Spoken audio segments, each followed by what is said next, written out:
Hello and welcome back to TF1C, the Formula 1 chat. We're here today to review the Formula 2 weekend in Baku.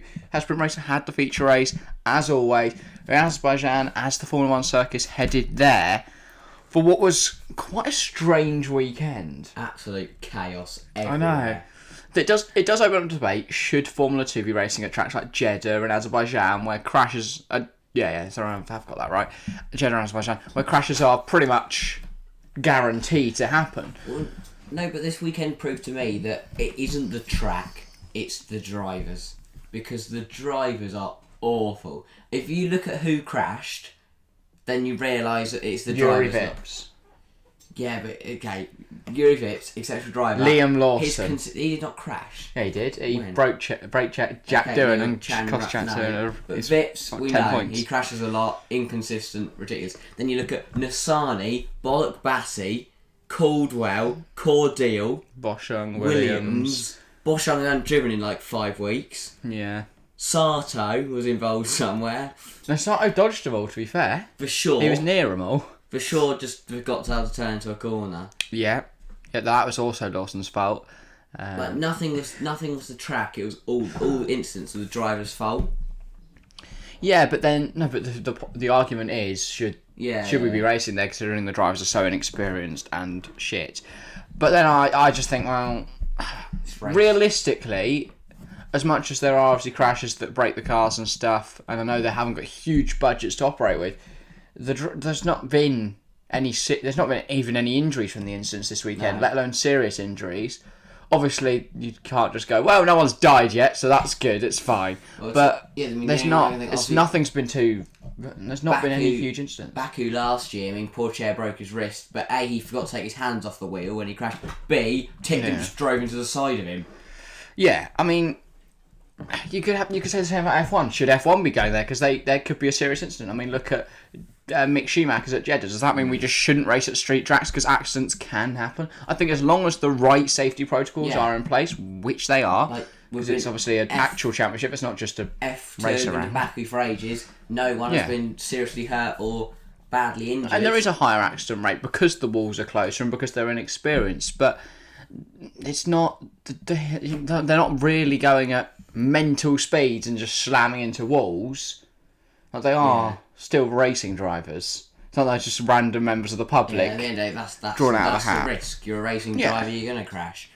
I mean, obviously, there's a level of risk and stuff. I mean, the Isle of Man TT racing has been going over the last few weeks. Them saying, well, everyone should know the risk when they step in a car. It's just like, well, no. I was going to say. Yeah. But that's the difference, though, is obviously nobody has died in Formula 2 at the Azerbaijan Grand Prix. So I don't think there's a safety problem there. I think it is a fast circuit. Mistakes will be punished. Yeah. But it's a fast street circuit. Mistakes will be punished. But that's racing. If you make a mistake, at any track, it's going to go badly just because there's not a wall there. But yeah, I don't think there's any concern as to we shouldn't be racing there. I think it's mainly Juri Vips fans who aren't buzzing. Yeah. But then he's made mistakes at every circuit. Speaking of Vips and going fast, let's talk about some let's fast get laps in qualifying. Then, nice segue. Yeah, Vips took pole. He dominated all weekend. Obviously, we'll get into the feature race later. But he was really quick. He was really, really quick and had a fantastic weekend on the Friday and the Saturday. And then it was the same front row as last year with Liam Lawson taking P2. Absolutely buzzing about that. Again, we'll get into the feature race later to see how that P2 turned out. Then P3 is Dennis Hauger, who's hit a really good run of form. Won the sprint in Monaco. Yeah. Great quality position here, and then he built it up into the feature race and had a very, very good weekend. Yeah, well, into the sprint race then. Pole position was Jake Hughes, who pretty much just didn't start. No. Might as well have not. Well, Hughes went wide, Vesti let Vesti through. Then Vesti didn't have the RPM to shift up a gear, which then meant Daruvala from P3 went sailing through. Yeah, I mean, Daruvala looked the quickest of the front runners, it has to be said, as much as, obviously, later into the race, Vesti came away with a win. Very, very mature drive, but there's no way he would have claimed that if without the safety cars. Well, the first safety car. But then, opportunistic off the safety car. Getting a great quality position and having a fantastic Sunday. Saturday, though, ruined his teammates' race and his own race by putting it in the wall. That was the first safety car. Daruvala did alright from that one. Yeah. Then it was the second one that was caused by Richard Verschoor. Was it? Yeah. Going into the wall. Well, I do think this season as a whole has been the greatest kind of demonstration of how a racing driver's career can be ruined by pure luck. Yeah. Or in most cases, unluck. Yeah. Because if you look at Juri Vips, 106 points through pit stop errors and a few driver errors. Though to be fair, there's a lot of driver errors this year. If you look at Jack Doohan, he's had 60 points. No, genuinely, he's had 60 points taken off of him through either small errors or penalties or mistakes from the pit crew. That would put him P2 in the championship if you had all those points up. And I know, of course, you could say, well... You go through that for every driver and say that Drugovich has won by a landslide. Well, yeah, Drugovich has just got lucky. If he doesn't get a puncher at Monaco, he could win that sprint race. Look at this weekend for Felipe Drugovich. Took a P3 in the feature. From absolutely nowhere. And he got P5 in the sprint. I mean, Lawson was P2, ended up out of the points. Porsche was just a few places, well, to be fair, quite a few places behind Drugovich in the end, but still ended up absolutely nowhere near. Also, we'll get into the feature race just quickly. Sprint race wise, Vesti won, maiden winning Formula 1, Formula 2. Very, very good race from him. I thought it was very mature from the youngster to see that. We said this at the time, he's such a Merck Academy driver. He will be such a perfect second driver to George Russell because he's happy just to sit behind a driver and not do much, but he'll get the win when he needs to. Yeah, it'll be interesting to see where his career goes. I do think he's racy. So I do think he could have a higher ceiling than Russell. Maybe. Which could create an interesting dynamic there in the future, because I think George Russell's a good driver, but I don't think he's on the level of a Leclerc, a Lando, and I don't think Vesti's on that level yet, but, he's still got developing to do. Vesti's better than Charles Leclerc. Charles Wash. Yeah, Vesti won, then Daruvala second, good drive from him, he deserved the win if it wasn't for all the safety cars. Yeah. Lawson, great drive from P9 to get all the way up to P3.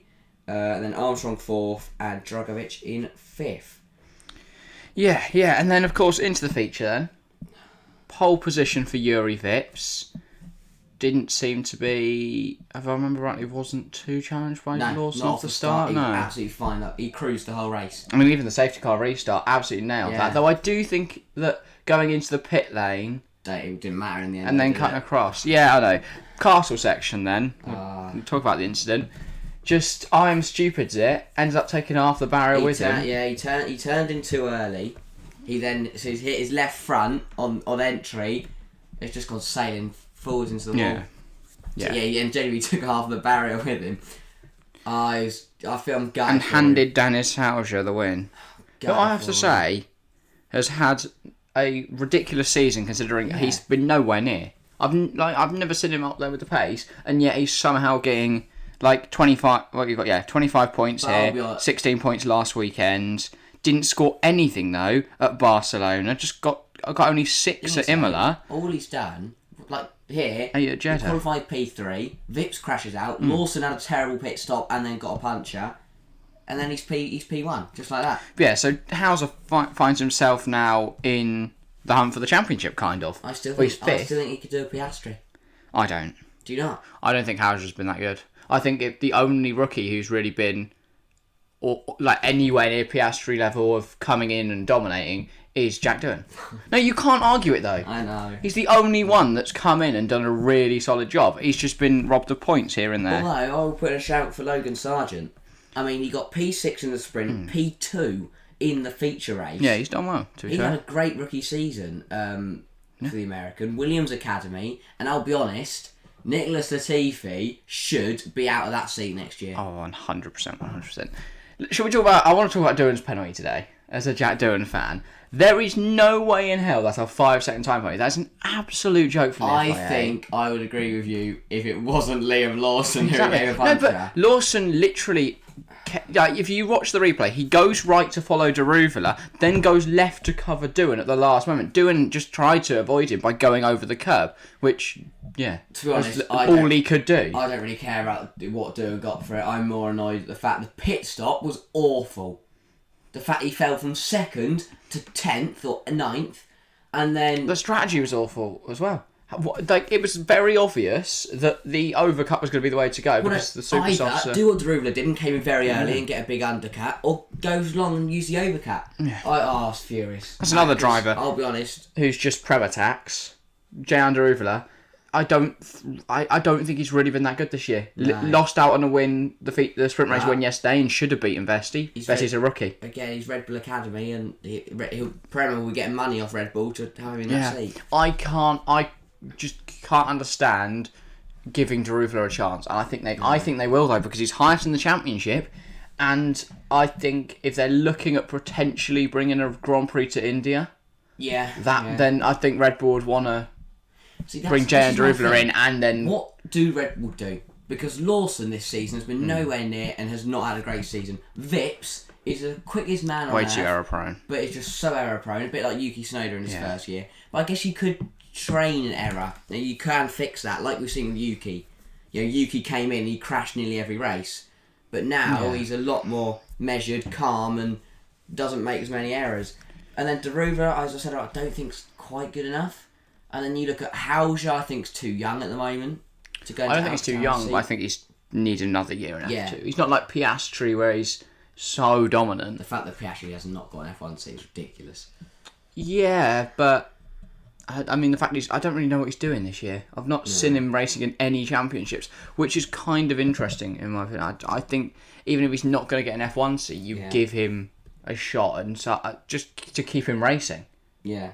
I know obviously he'll be doing sim work and testing the car and stuff, but what else happened in the race? Drugovich P3. Yeah, I was gonna say unbelievable. He falls to P8 and then everyone else just falls apart around him. How the Christ Vershaw got 10 points from that. That is why Drugovich is going to win this World Championship, because when he's doing badly, Porsche out the points, Lawson out the points, Vips out the points, Daruvala was below him in 4th. It is just everyone moved out of his way today to let him get P3. Yeah. And I think he's going to win the World Championship. I think he'll win the Formula 2 World Championship this break. I don't see him dropping off. And then Vershaw 5th. Fittipaldi never could result in 6th. Marino Sato P8. How? The thing is, we've still got 8 rounds to go. When you think that's 16 races... And you get 2 points for every quality. That's another, 280 points. Who can realistically still get into the championship now? 200. I think genuinely anyone in the top 10 can still do it. I know Lawson's like 90 points off, but I don't think it's unfathomable. He's 90 points off. Also, the thing that it's so close between like 4th and 10th, because Doohan's 9th. If those 10 points hadn't been taken away from him for a penalty, which I think is undeserved, then he'd be P5 right now, ahead of Dennis Hauger. Yeah. So, I don't think there's any argument to be had that Doohan's not had the best season of all the rookies. No. But I think Sargent definitely is... Vesti now finds himself 3 points behind Lawson. Yeah.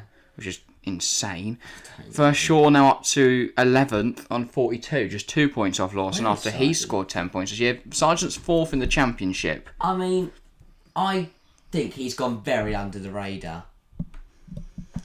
Yeah. I mean, obviously it helped here. He got a P6 and a P2. I don't think he's been that good. I've not really seen much from Sargent this year to suggest he's like... Yeah, but he's doing what he needs to do. I don't think he should be in F1 next season. Depends how this end of the season goes. Depends how bad Nicholas Latifi is. Yeah, I'd like to see him given a chance if Latifi is still... No, Latifi shouldn't be in that seat, but I think when you've got Oscar Piastri potentially without a seat... I think if I was Williams, I'd give Piastri the seat next season so he gets a year... Because Alpine... So give Piastri the seat next season with Albon. And then the year after that... Send him up. Piastri will replace Alonso at Alpine. And then Sargent can go into Williams. Yep. Or I don't think Nick de Vries in F1 is ever going to be a thing now. Other drivers kind of kicking about. It is looking good for Logan Sargent because there aren't any other drivers in contention for that other Williams. I would say Drugovich. No. I think if there's anyone that's going to give Felipe Drugovich a shot, it's going to be Williams. I don't know. I don't think... I've never really rated him that highly. I don't think he's that good. No, but I think he's better than Latifi. A And lot I think better they'd than love Latifi. it when they go to Brazil.